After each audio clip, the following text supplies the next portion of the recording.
Hello दोस्तों, मैं देशराज राणावत। आप कैसे हैं? आशा करता हूं आप स्वस्थ हैं और मस्त होंगे। आप इंतजार कर रहे हैं कि मैं क्या ब्रेकिंग न्यूज दूंगा, कि मैं कौन सी डायरेक्ट सेलिंग कंपनी को शुरू करूंगा। जब मैंने पिछली कंपनी से रिजाइन किया तो मेरे साथ यह सिचुएशन थी कि मैं कौन सी कंपनी ज्वाइन करूं, समझ नहीं आ रहा था। सोशल मीडिया पर अपना मैंने रिजाइन वीडियो अपलोड किया, उससे मुझे बहुत ही बेनिफिट और फायदा हुआ। इस इंडस्ट्री के जानने वाले, डायरेक्ट सेलिंग के जो जानने वाले अच्छे लीडर्स थे, कंपनी के लीडर्स और कुछ कंपनी के सीईओ ने भी मुझसे संपर्क किया और मुझे अनजान लीडरों ने भी मुझसे संपर्क किया। अब मेरे सामने यह सिचुएशन आ गई कि मैं कौन सी कंपनी को शुरू करूं। तो मैंने उनसे मिलने से पहले मैंने तय किया कि मैं एक कंपनी को परखने का एक पैमाना बनाऊं, एक पॉइंट स्केल तैयार करूं, उसके आधार पर कंपनी का चुनाव करूं। और इस पैमाने को बनाने के लिए, इस पॉइंट स्केल को बनाने के लिए मेरे कुछ डायरेक्ट सेलिंग कंपनी के लीडर्स ने भी बहुत ज्यादा मेरी मदद की, क्योंकि मुझे एक कैरियर प्लान चाहिए था और एक ऐसी कंपनी चाहिए थी जिसके प्रोडक्ट यूनिक हो, मार्केटिंग बिजनेस प्लान यूनिक हो। तो मैंने 21 स्केल पॉइंट पैमाने बनाए और जिसके आधार पर वो मेरी नजर में बेस्ट कंपनी का चुनाव कर सकूं।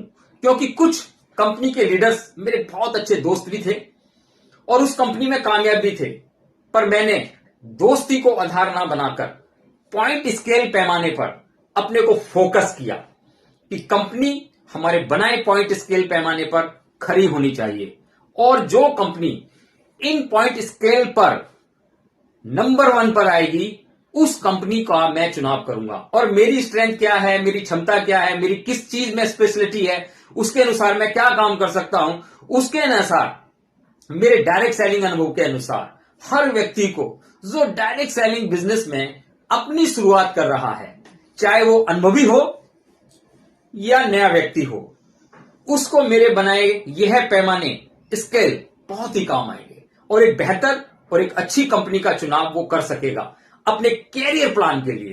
क्योंकि डायरेक्ट सेलिंग बिजनेस आसान नहीं है। लगता बहुत आसान है और आसान भी है, पर इसमें आपको अपनी स्किल को बहुत सुधारना होता है, अपने आप पर बहुत काम करना होता है, जो कि हर व्यक्ति नहीं कर पाता है।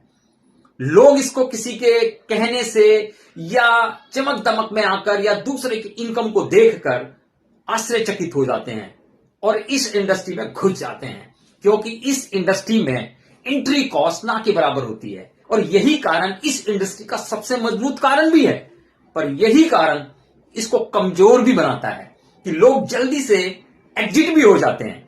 इस कारण से लोग जल्दी जल्दी कंपनी बदलते रहते हैं। कंपनी बदलने में कोई बुराई नहीं है, पर एक कंपनी में लगभग 5 साल का समय तो आपको देना ही चाहिए। अगर आपको उस कंपनी में अपने मन माफिक सफलता नहीं मिलती है तो आपको उस कंपनी को बदल देना चाहिए। यह मेरी अपनी निजी राय है, आप इससे सहमत हो या ना हो। तो चलिए मैं मुद्दे पर आता हूं।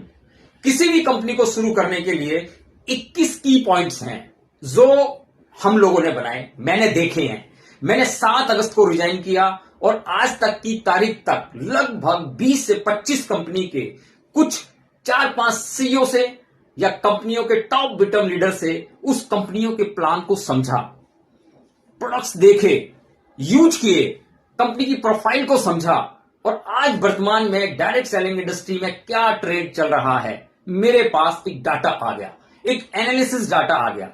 क्योंकि इस इंडस्ट्री में डायरेक्ट सेलिंग कंपनियों के खिलाफ नेटवर्क लीडरों ने एक दूसरी कंपनियों के विरुद्ध सोशल मीडिया पर एक नेगेटिव वीडियो बनाकर रखी हुई है, जिसके आधार पर ज्यादातर लीडर अपनी राय बना लेते हैं और उसी वीडियो को देखकर कंपनी ज्वाइन भी करते हैं। पर मैंने उन बातों को गौर नहीं किया, उनको दरकिनार किया और मैंने उस कंपनी के लीडरों से मिलकर उस कंपनी को समझा और एक तथ्यात्मक जानकारी मेरे पास इकट्ठा हुई और फिर मेरे बनाए 21 पॉइंट स्केल पर परखने में मुझे आसानी हो गई। और पेच जब फंसा, जब 4 कंपनी शॉर्ट लिस्ट हो गई। अब उन 4 कंपनियों में से एक कंपनी में मुझे शुरुआत करनी है और एक कंपनी को फाइनल करना था। तो मैं उन 4 कंपनियों के नाम नहीं बताऊंगा, क्योंकि उन 4 कंपनियों के लीडर से मेरी बहुत अच्छी दोस्ती भी हो गई। पर बात दोस्ती की नहीं है यार, बात मेरे साथ हर उस व्यक्ति के भविष्य की है जो मेरे साथ काम करेगा। क्योंकि मुझे अपने आप पर तो यकीन है कि मैं अपना बिजनेस फिर जीरो से खड़ा कर दूंगा, क्योंकि मेरे पास लोगों का रॉ मटेरियल है। लोग बहुत हैं, मुझे फैसला अपने प्रॉफिट को देखकर नहीं करना कि मेरा चेक तो बड़ा बन जाएगा, पर मेरे से जुड़ने वाले व्यक्ति के प्रॉफिट को भी देखना है, ग्राउंड जीरो को भी मुझे देखना है। तो मेरी 21 स्केल पॉइंट की मदद से फिर 4 कंपनियों की स्क्रूटनी की गई और उसके हर पहलू पर पॉइंट बनाए, और फिर आसानी से मैंने और मेरे साथियों ने कंपनी को फाइनल किया। वो 21 स्केल पॉइंट क्या थे उसको मैं अपनी अगली वीडियो में बताऊंगा, क्योंकि अगर मैं उसको इस वीडियो में बताऊंगा तो यह वीडियो बहुत लंबी हो जाएगी। तो आप मेरी अगली वीडियो जरूर देखें कि वो 21 स्केल पॉइंट क्या हैं, और उसमें आपको एक ब्रेकिंग न्यूज भी मिलेगी कि मैंने कौन सी कंपनी ज्वाइन की है। तो मेरी अगली वीडियो को आप जरूर देखना।